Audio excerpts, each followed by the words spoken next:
Si tan solo nosotros entendiéramos a una cierta capacidad lo que este sacrificio implica, podríamos entonces encontrar esa solución. Y ante esta realidad de la muerte, muchas personas tienen diferentes opiniones de lo que es en realidad la muerte. Escuche esta encuesta. Un grupo de estadounidenses fueron encuestados sobre el tema de la vida después de la muerte. Y primeramente, el 10% de este grupo encuestado cree que volvemos a la tierra en una forma de vida diferente. Muchos piensan que después de morir, ellos retornan a esta vida en una forma diferente, en un animal o en una cosa, lo que se conoce como la encarnación. El otro 10% cree que no hay vida después de la muerte, que todo termina una vez que morimos. Esto es lo que creen predominantemente los ateos. Ellos dicen, todo lo que existe es en este mundo y una vez que uno muere, ahí nomás llega todo. Vamos a la tierra y paramos de existir. Ahora viene el 24% de este grupo que cree que el alma vive en un lugar diferente, determinado por acciones pasadas, ya sea en otra dimensión u otro mundo. O sea que salimos de aquí y vamos a otro lugar. Pero el 48% de este grupo encuestado creen que vamos al cielo o vamos al infierno. Y todo depende de la confesión de nuestros pecados y recibiendo a Jesús como su Señor y Salvador. Si usted estaba llevando las matemáticas, se da cuenta que falta un 8%. El 8% de este grupo está indeciso. No sabe qué pensar al respecto. Usted puede ver entonces que como individuos racionales tenemos diferentes opiniones sobre la vida y sobre la muerte. Cada persona desarrolla su propia opinión de acuerdo a sus experiencias, de acuerdo a lo que esa persona está adquiriendo como conocimiento. Pero en realidad, solo hay una realidad objetiva ante nuestras opiniones sobre la muerte. El ser humano vive y muere una sola vez. Y después de esto viene el juicio final. Eso es lo que leemos en Hebreos capítulo 9, versículo 27. Esta realidad entonces vemos que nos deja sin opciones. No tenemos ninguna opción de no ser, de vivir y de morir. En los últimos 100 años, los avances de la medicina han ido añadiendo por lo menos 2 años. Nos extienden 2 años cada década para el ser humano. O sea que a través de la ciencia, a través de la medicina, el ser humano va buscando formas de alargar esa vida promedio en cada ser humano.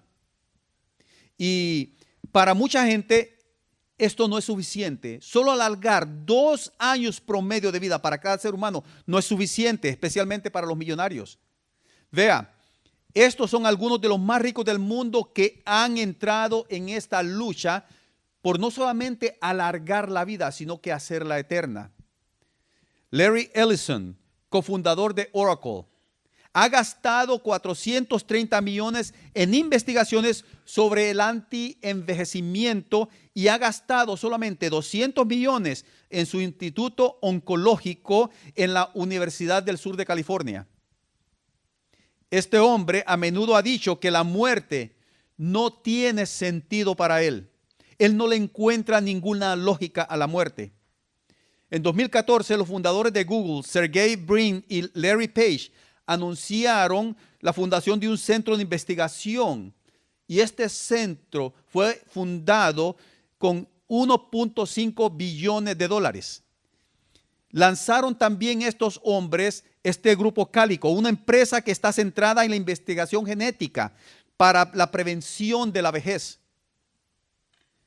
En el 2016, el fundador de Amazon, Jeff Bezos, y otros inversionistas dieron 116 millones de dólares a Unity Biotechnology, cuyo objetivo de ellos es buscar la raíz de las enfermedades relacionadas con el envejecimiento.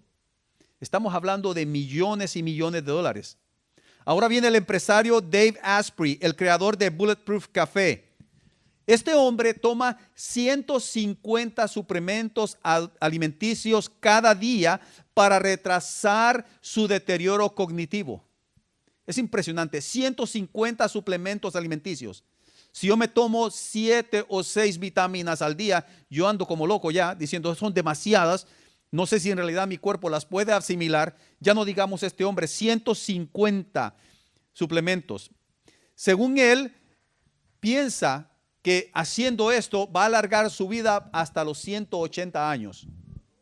180 años, es lo que él cree. Y sus diversos tratamientos pioneros en sí mismo le han costado solamente a él, en su persona, más de $1 millón. Este hombre está verdaderamente centrado en alargar su vida. Ahora, como usted puede ver, el ser humano busca la forma de prevenir o retrasar la muerte. Esa es su misión en estos millonarios. Y no solamente para ellos, si nosotros pudiéramos tener a mano todos los recursos, creo yo que la mayoría de los seres humanos buscaríamos alargar, si no prevenir la muerte. Y lo lamentable, ¿sabe qué es esto? Lo lamentable de todo esto es que el ser humano, por lo general, se rehúsa a admitir, se rehúsa a reconocer que la solución ante la muerte está en Jesús. Solamente en Él. Tarde o temprano, el ser humano, todos nosotros nos damos cuenta de la realidad de la muerte, ya sea por el fallecimiento de un ser querido, o tal vez por una enfermedad que está amenazando nuestra integridad.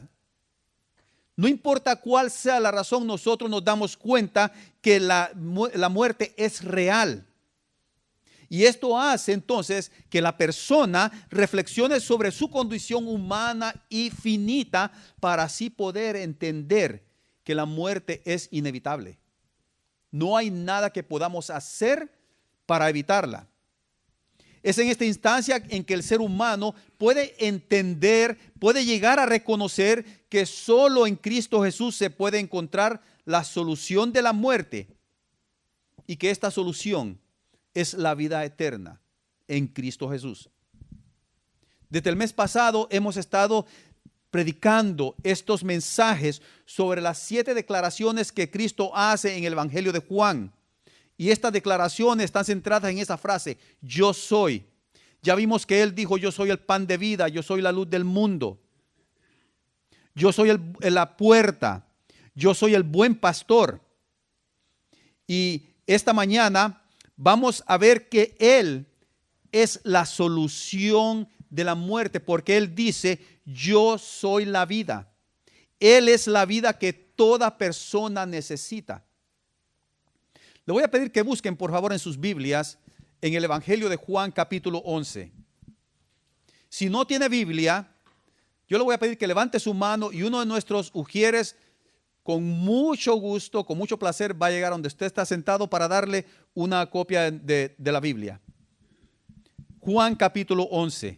Este pasaje describe el momento cuando Jesús llega a Betania y va a resucitar a Lázaro.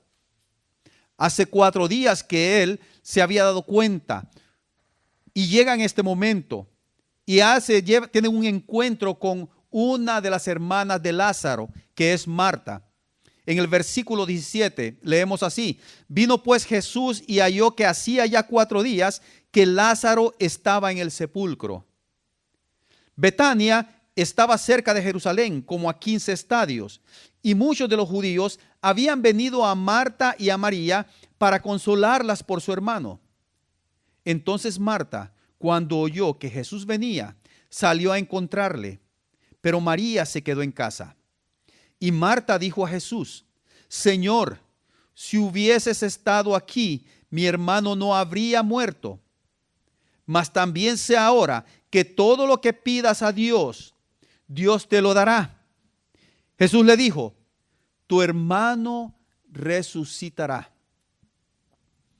Vemos entonces de que Marta, en este pasaje vemos que Marta tiene una opinión general sobre lo que es la muerte. Sabía entonces que una vez muerto el cuerpo, no hay esperanza, no hay marcha atrás. Ella sabía entonces que no hay remedio para la muerte. Y por esa razón Marta tenía la esperanza de que Jesús llegara a tiempo para sanar a Lázaro. Ella tenía la esperanza de que Jesús llegara antes de que Lázaro falleciera. Y el dolor que ella tenía era eso, de que Jesús pudo haber evitado la muerte de su hermano. Por eso ella le dice: Señor, si hubieras estado aquí, mi hermano no hubiera fallecido, mi hermano no hubiera muerto. Aún así, Marta tenía una esperanza de que Jesús pudiera hacer algo para resucitar a Lázaro. Ella todavía tenía en su corazón una pizca de esperanza de que el Señor pudiera hacer esa intercesión, porque ella le dice: aún así, todo lo que pidieras al Padre, Él te lo dará. Marta tenía esa convicción. Marta y María pensaban en lo distintas que podían haber sido sus vidas si con la presencia e intervención de Jesús en la enfermedad de Lázaro. Y de la misma forma, todos nosotros sabemos que mientras hay vida, hay esperanza. Todos conocemos esta frase famosa, yo no sé quién la acuñó: mientras hay vida, hay esperanza. Todos nos consolamos con esa frase cuando vemos que hay una enfermedad, y una enfermedad terminal. Y sabemos que una vez que morimos, esa esperanza desaparece. Ya una vez muerto la persona, no hay nada que nos pueda consolar por la muerte de esa persona. Eso es lo que nos invade, un dolor grande al saber que no vamos a poder volver a ver a esa persona durante nuestra vida. Que no podemos regresar el tiempo. No podemos volver a ver a esta persona nunca jamás. En este caso, vemos entonces que Lázaro ha muerto, pero Jesucristo, aquí viene la intervención. Jesucristo le hace una declaración a Marta. Le dice: Lázaro resucitará. Tu hermano resucitará.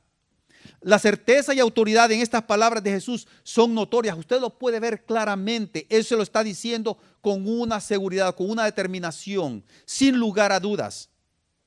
Y ponga atención de que Marta reconoce y cree en la doctrina de la resurrección, pero ella lo ve como algo lejano, algo impersonal, algo del futuro. Sí, yo sé, vamos a resucitar en el día postrero, en el día del Señor. Ella tenía su propia opinión de la resurrección. Pero hay algo que el Señor le está revelando aquí a Marta. El Señor le revela esto: la vida que Jesús ofrece hoy tiene el poder de resucitarnos para la eternidad. La vida que Jesús ofrece hoy tiene el poder de resucitarnos para la eternidad. Puede ser que usted tenga su opinión de la muerte. Usted puede ser que esté dentro de esta encuesta, uno de esos porcentajes, uno de esos grupos. Puede ser de que usted piense: una vez que yo muera, hasta ahí no me llegó todo. Puede ser de que cuando yo muera voy a reencarnarme en algo o en alguien. Puede ser que usted piense que simplemente voy a ir a otra dimensión, a otro lugar que no sea esta tierra. O simplemente no está seguro. No sabe qué ha de suceder en el momento que usted deje este mundo. Y no podemos evitarlo. No podemos dejar de pensar en eso. En determinado momento nosotros pensamos en nuestra muerte. Llega el momento, especialmente cuando ya pasamos los 50 años. Ahí es cuando comenzamos a ver, vemos entonces, comenzamos a buscar, a buscar un lugar donde podamos reservar un terrenito. Comenzamos a hacer preparativos. Bueno, los que tenemos pensado, tenemos permanentemente en nuestra mente que ese día va a llegar inevitablemente, entonces nos preparamos. Comenzamos a ver todo esto. Y un ejemplo de esto es el presentador Larry King. No sé cuántos de ustedes conocen a Larry King, quien está obsesionado con la muerte. Este hombre toma hormonas de crecimiento humano 4 veces al día para contrarrestar su envejecimiento, para alargar o por lo menos para posponer la muerte. Él tiene planeado que cuando él muera, su cuerpo sea congelado, para que algún día, cuando la ciencia avance, se puede encontrar la solución a la muerte y así Él pueda ser resucitado. Eso es lo que Él cree. Y Él ya tiene puesto eso en su testamento. Él tiene planeado que su cuerpo sea congelado. Y en una entrevista para el New York Times, Larry King admitió, es una locura, pero al menos me da una pizca de esperanza. Porque otras personas no tienen esperanza.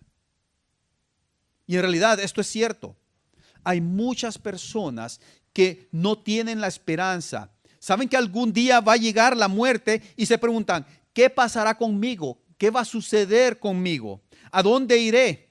Y es ahí donde Jesús nos da la respuesta. Es ahí donde Jesús le da a todo ser humano la respuesta a esa pregunta. ¿Qué va a pasar conmigo? ¿Dónde iré? En el versículo 25 de Juan 11, ¿qué dice?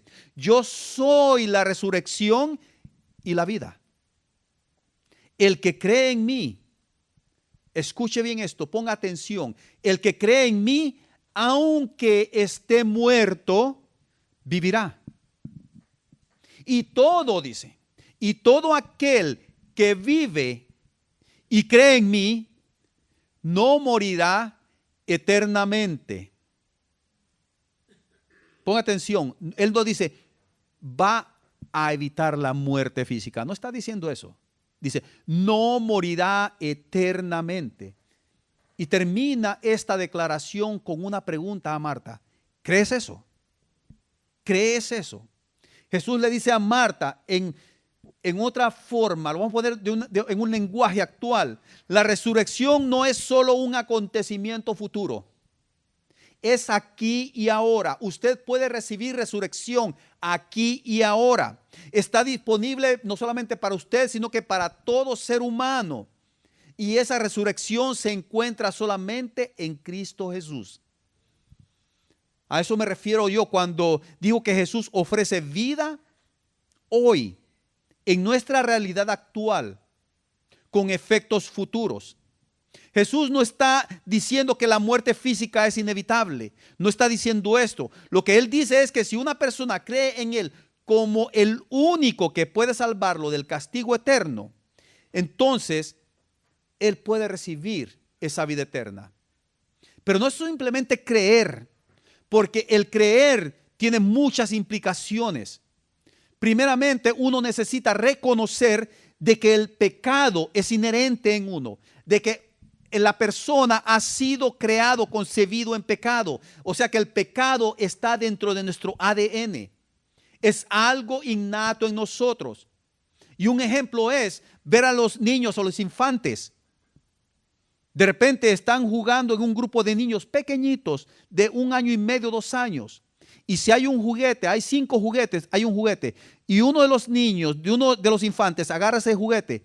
Es muy probable que otro niño querrá tener también ese mismo juguete y van a pelear por ese mismo juguete en vez de centrarse en los otros.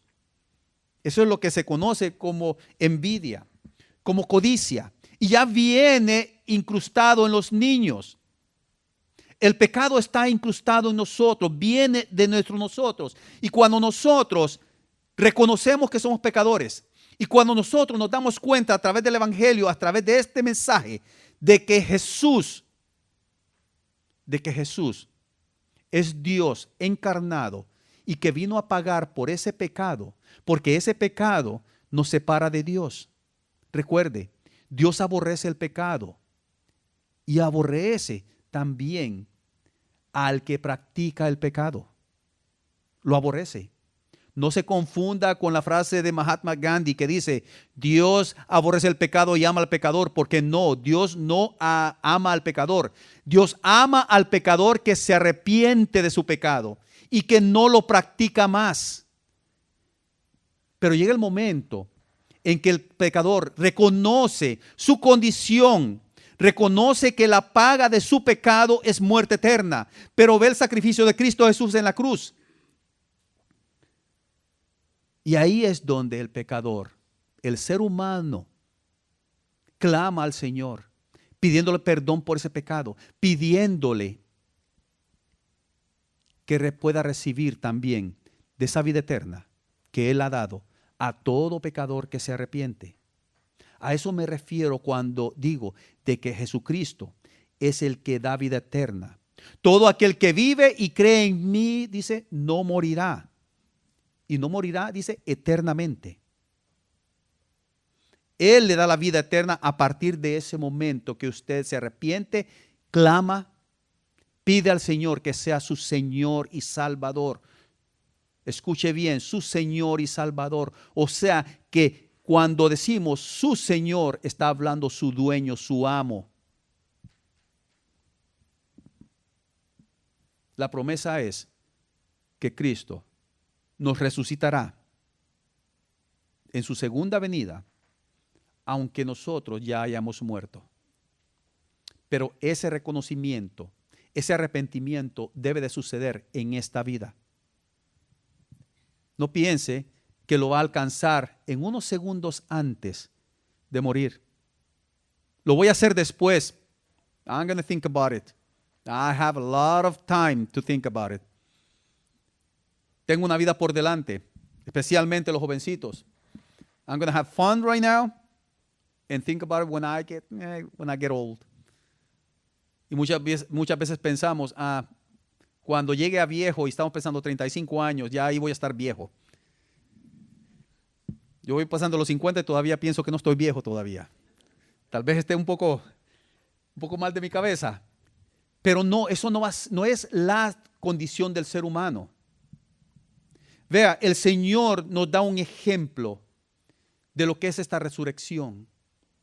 Lázaro es un ejemplo físico de nuestra condición espiritual. Es en Lázaro que encontramos ese ejemplo. Jesús resucita a Lázaro como un ejemplo de cómo Él nos da esa vida eterna. Esto comienza con el creer en Él, con poner nuestra fe en Él. Vean lo que esto hace en la persona que recibe a Jesús como su Salvador. Hay 3 puntos aquí importantes, 3 verdades de lo que sucede en nuestras vidas cuando recibimos al Señor Jesucristo. Primeramente, al creer en Jesús obtenemos resurrección inmediata. Inmediata, sí. Usted va a decir, bueno, si no estoy muerto, ¿cómo voy a recibir resurrección? La resurrección a que se refiere Jesucristo no es futura, sino inmediata. Y puede tener lugar ahora mismo. Vea, la gente sin Cristo vive, camina, habla, compra, vende, pero espiritualmente está muerta. Está muerta. Es por ello que necesita volver a vivir. Y solo Jesús puede dar esta vida. Efesios 2:1. Efesios 2:1 dice, y Él os dio vida a vosotros. ¿A quién le está hablando aquí Pablo? A personas que están vivas físicamente. Les dice, y Él os dio vida a vosotros cuando estabais muertos en vuestros delitos y pecados. Vea, Pablo le está hablando a personas que ya han recibido salvación en Cristo. Por eso les dice, y Él os dio vida, en tiempo pasado os dio vida a vosotros, cuando estabais anteriormente muertos, dice, en vuestros delitos y pecados. El cristiano tiene esa seguridad, tiene esa promesa. Pero también al creer en Jesús, obtenemos vida para siempre. Vida para siempre.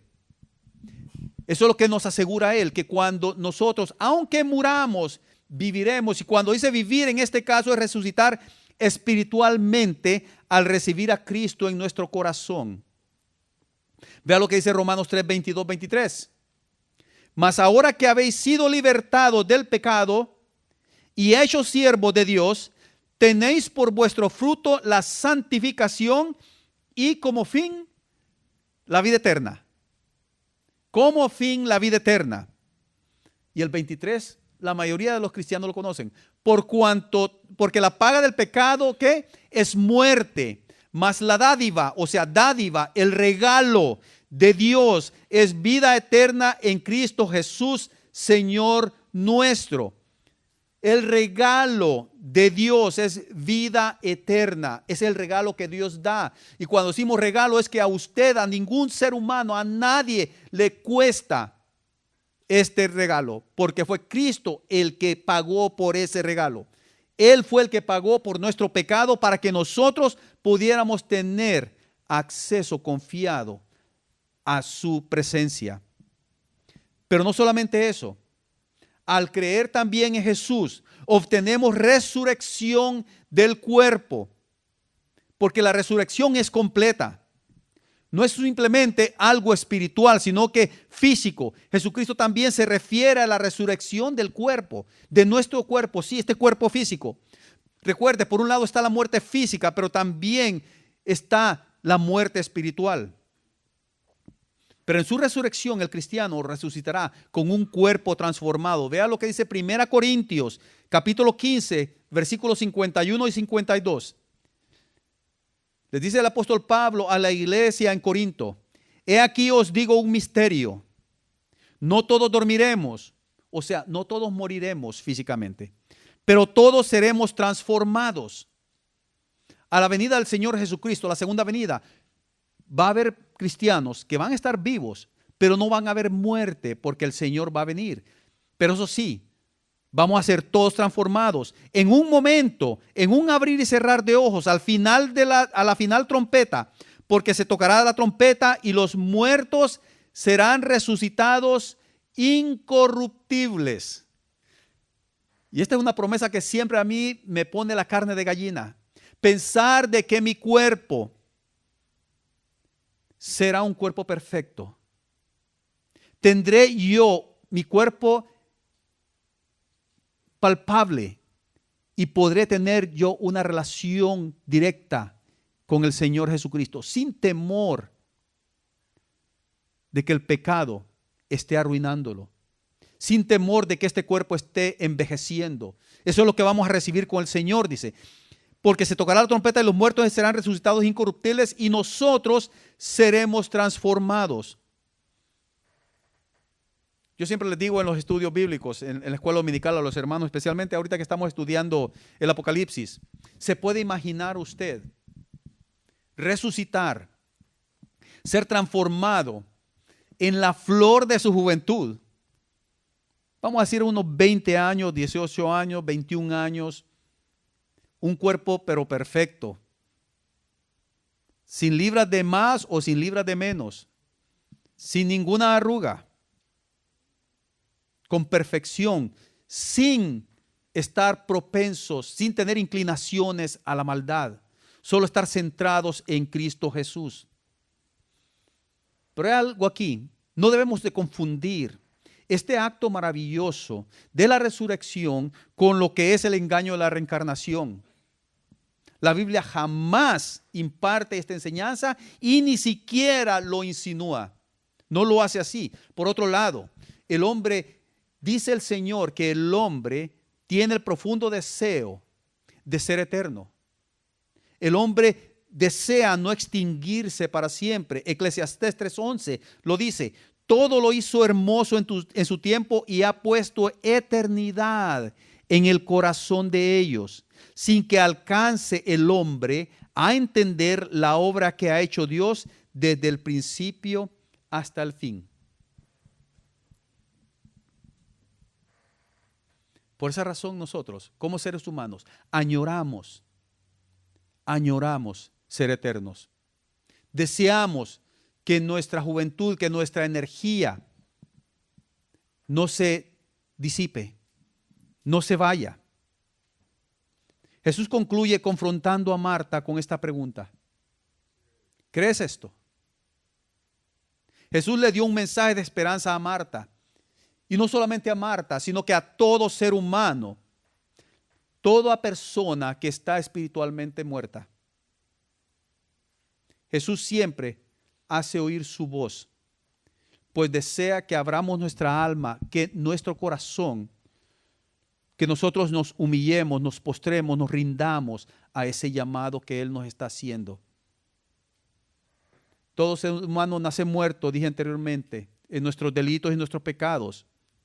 Pero no tiene que esperar usted hasta el final de sus días para volver a tener vida, para tener esperanza, para tener gozo.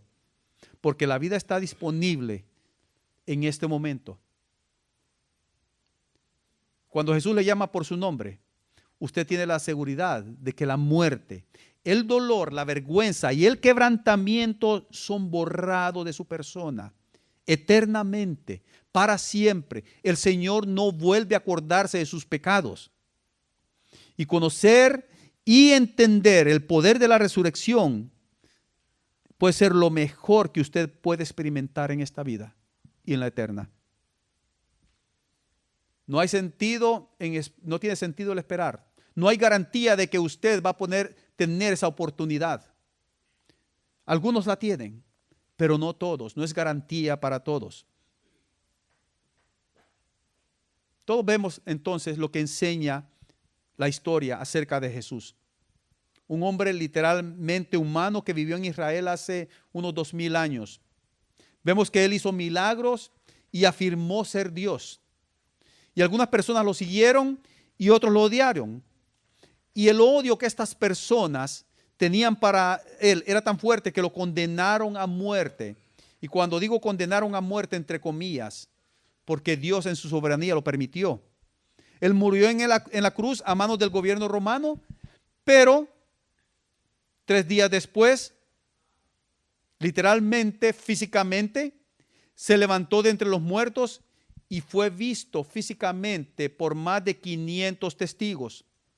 Cuando ascendió al cielo, él prometió que volvería de nuevo para juzgar al mundo y para recoger a todo aquel que ha sido sellado con su espíritu.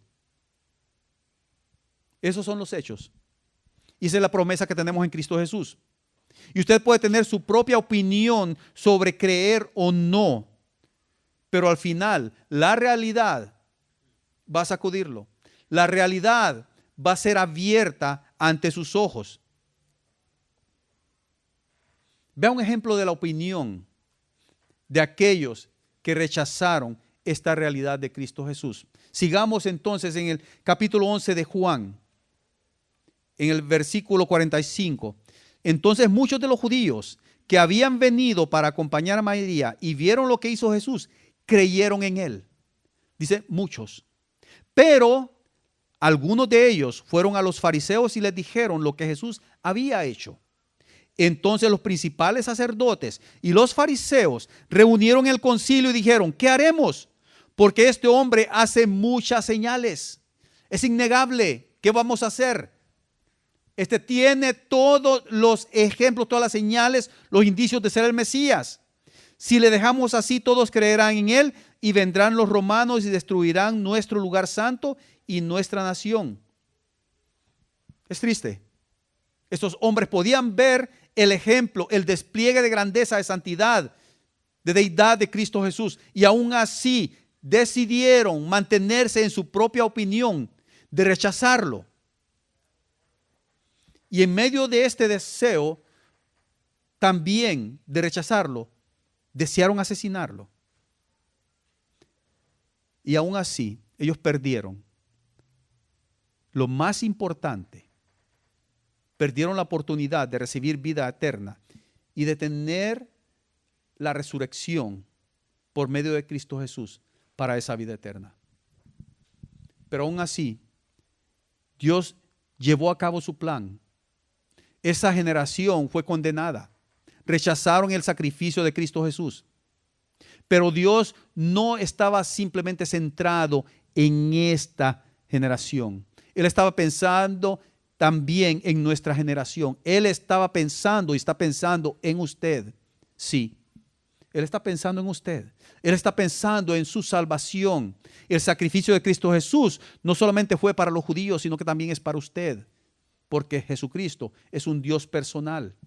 Él no se detiene en las masas en general, sino que también piensa en cada uno de ustedes. Y Él está haciendo esta misma pregunta que Él le hizo a Marta. Todo aquel que vive y cree en mí, no morirá eternamente. ¿Crees esto? Y esa pregunta es para usted. ¿Cree usted que Jesús le puede dar la seguridad de que aunque algún día usted muera físicamente, hoy, sí, hoy, usted puede recibir y disfrutar de esa vida eterna que está en Él. En este pasaje, en este capítulo, vemos que el Señor resucita a Lázaro. Él lo trae de nuevo a vida física. Eventualmente, Lázaro murió físicamente, pero Lázaro tiene vida eterna asegurada, porque él creyó en Jesucristo como el Mesías. Marta y María lo confesaron también. Marta creyó de que Jesús es el Cristo, el Salvador.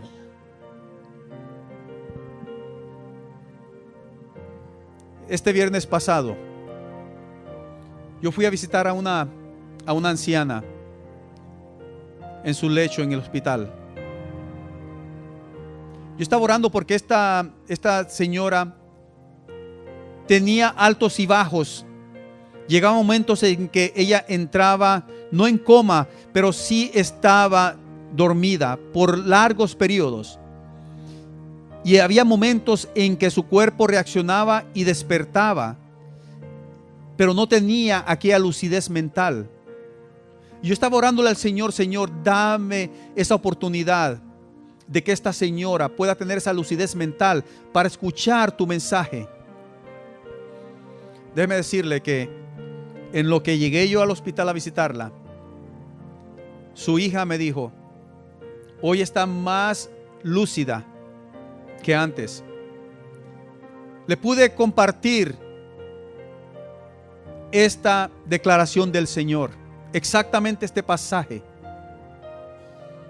Le hice ver de que ella era pecadora y que estaba encaminada a una muerte eterna sin Cristo Jesús. Y en ese momento ella entendió completamente este mensaje y le pidió al Señor que fuera su Señor y Salvador, su Redentor. Esta madrugada ya pasó a la presencia del Señor. Y ella tuvo esa oportunidad.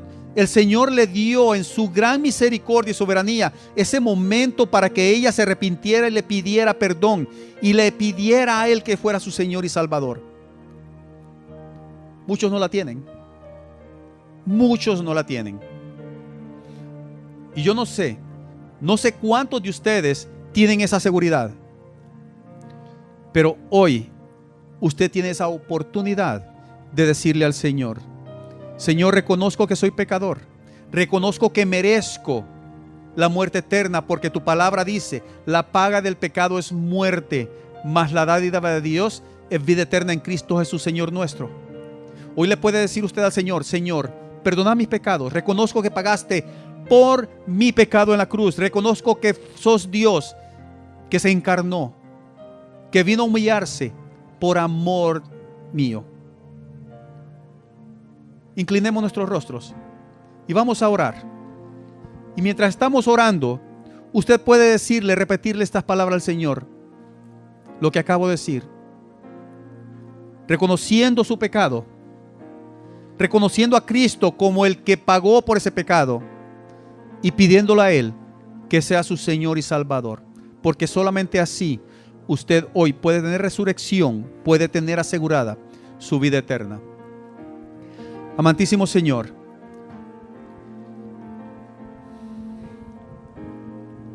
solo vos podés, Señor, abrir nuestro entendimiento, abrir nuestro corazón para ver, para reconocer, para entender, Señor, tu amor por la humanidad, tu amor por cada uno de nosotros. Señor, pido por este grupo de personas que están aquí, Señor. Solamente vos y la persona saben su condición eterna. Solo la persona y vos, Señor. Y pido por ellos que puedan reconocer, Señor, su condición, que puedan reconocer tu amor, que puedan también, Señor, clamar y rendirse, Señor, ante tu Hijo Jesucristo. Que ellos puedan decir: Señor, te pido perdón y pido que seas el dueño de mi vida. Quiero caminar. Quiero tener la seguridad de la resurrección, de la vida eterna, que solo está en tu Hijo Jesucristo. Mientras todos oran, si hay alguien que ha hecho esta reflexión y le ha pedido al Señor que sea su Señor y Salvador, mientras todos los hermanos están orando, yo le voy a pedir que levante su mano ahí donde está, para poder orar por usted, porque dice también la palabra que con la boca se confiesa, pero con el corazón se cree para justicia.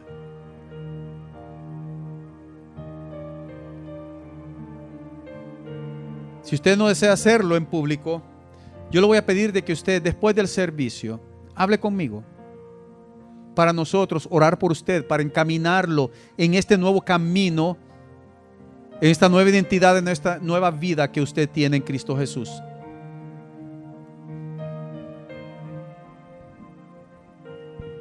No permita que su propia opinión lo lleve al camino de perdición. Porque el momento de que uno parte de este mundo ya es demasiado tarde. No hay marcha atrás. Eso es lo que dice Hebreos 9:27. Dice que está escrito que todo hombre muera una sola vez y después de eso venga el juicio. El juicio de Dios sobre todos, sobre los salvos y los no salvos.